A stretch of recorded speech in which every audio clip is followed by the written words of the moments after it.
Hello everyone and welcome back to my channel Physiotrendz. This is me Physio Associate Professor at Vikas College of Physiotherapy. My dear friends, it becomes very important that we know some basics of radiological diagnosis and investigation.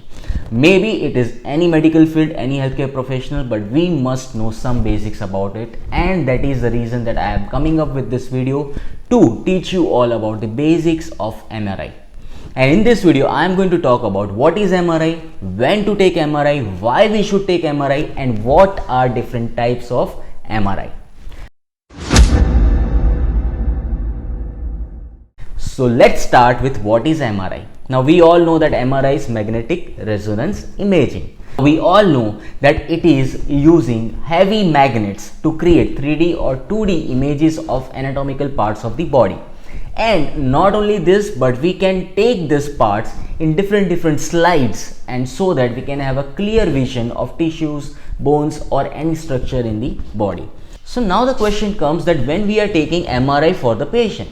So basically, whenever we are not able to identify what is the condition of the patient with the usage of X-ray, which is related to bones or soft tissues, then we have to go for the MRI to go for the confirmed diagnosis or to know the exact cause of the problem, right? And why we should go for MRI? Because MRI gives us clear pictures of tissues, bones, as well as interstitial fluid also. If it is present, everything we can clearly see, and that too in different segments, different views. We can take images in sagittal plane, transverse plane, frontal plane, all the planes.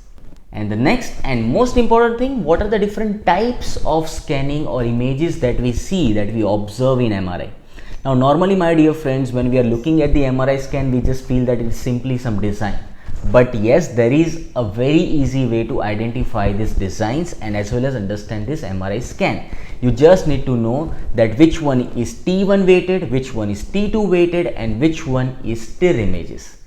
T1 weighted is nothing but images which focuses more on the hard tissues, which is like bone. So whenever you are seeing T1 images, you will see that bones and the hard tissues will be appearing more whitish or more bright in compared to the tissues and the other fluids.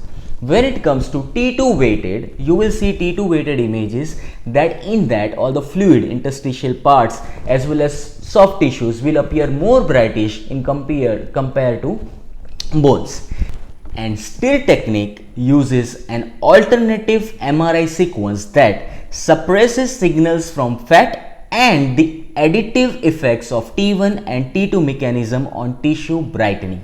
So my dear friends, I hope that you have understood this basics about MRI. In my next video, I am going to talk about how to read MRI of a hip joint. And especially, I have a condition of a patient who has got posterior dislocation of hip joint, and that MRI I am going to describe you in my next video of this series. So stay tuned with Physiotrendz, and if you have not subscribed to my channel, do subscribe for more videos like this.